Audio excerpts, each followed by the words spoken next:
कल्याणकारी झूठ। किसी गांव में एक संत निवास करते थे। उस गांव में संत को छोड़कर सब लोग कंजूस प्रवृत्ति के थे। कोई किसी को कुछ नहीं देता था। संत की कुटिया एक बगीचे में थी।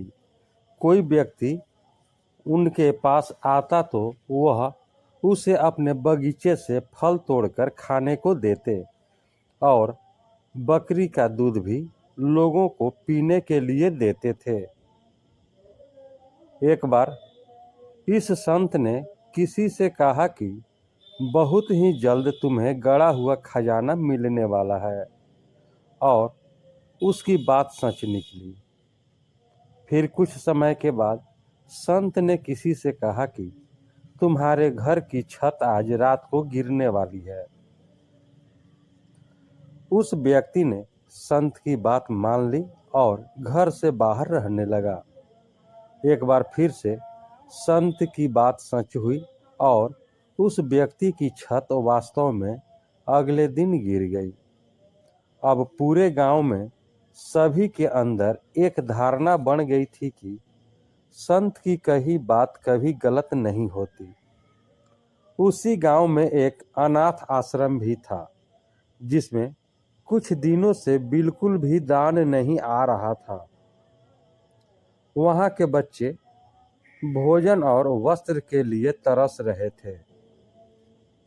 ऐसी स्थिति में उस अनाथ आश्रम के अध्यक्ष इस संत के पास पहुंचे और उनसे विनती की और कहा, हे संत महात्मन, आपने आज तक जो भी कहा है वह सत्य ही हुआ है।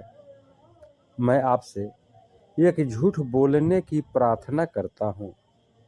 आप बस इतना कह दे कि 3 दिन बाद प्रलय होने वाला है। संत ने कहा, मेरे बोलने से कुछ नहीं होने वाला, झूठ तो झूठ ही रहेगा। इस पर व्यक्ति बोला, मैं जानता हूँ, परंतु आपके एक झूठ से अनाथालय के बहुत सारे बच्चों को जिंदगी मिल सकती है।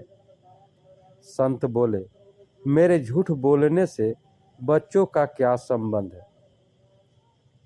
संत ने यह भी कहा कि पर अगर तुम्हें लगता है कि मेरे झूठ बोलने से बच्चों को भोजन मिल सकता है तो मुझे सहर्ष स्वीकार है। दूसरे दिन संत ने किसी से कहा कि 3 दिनों में प्रलय होने वाला है। ये बात आग की तरह पूरे गांव में फैल गई।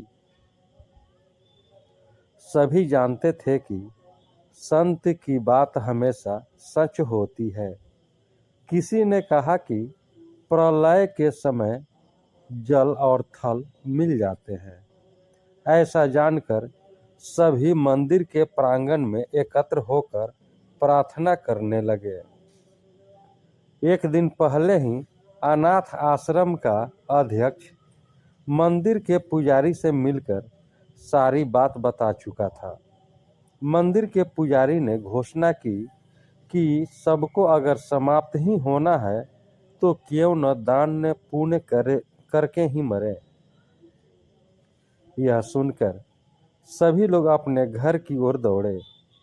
जिसने जो पाया, अन्न, धन, पशु, वस्त्र, सभी कुछ दान कर दिए। अनाथ आश्रम में भी दान दिया। फिर तीसरा दिन आया और चला भी गया। कोई प्रलय जैसा चीज नहीं घटी, परंतु दान पुण्य से ग्रामवासियों को अद्भुत आनंद मिला, तृप्ति मिली, जिसका स्वाद वे पूरे जीवन में नहीं चखे थे। उस दिन के बाद वहां के लोगों में परिवर्तन आ गया और लोगों ने अपनी कृपणता छोड़ दी। परहित चिंतन में छिपे स्वाद को वे चख चुके थे। दोस्तों, यह कहानी आपको कैसी लगी? कहानी को लाइक करें, शेयर करें। चैनल पर नए हैं तो चैनल को सब्सक्राइब कर लें, बेल आइकन का बटन दबा दें कि आपको इस तरह की कहानियाँ मिलती रहे। अब हम लोग अगले वीडियो में मिलेंगे। तब तक के लिए जय हिंद, जय भारत।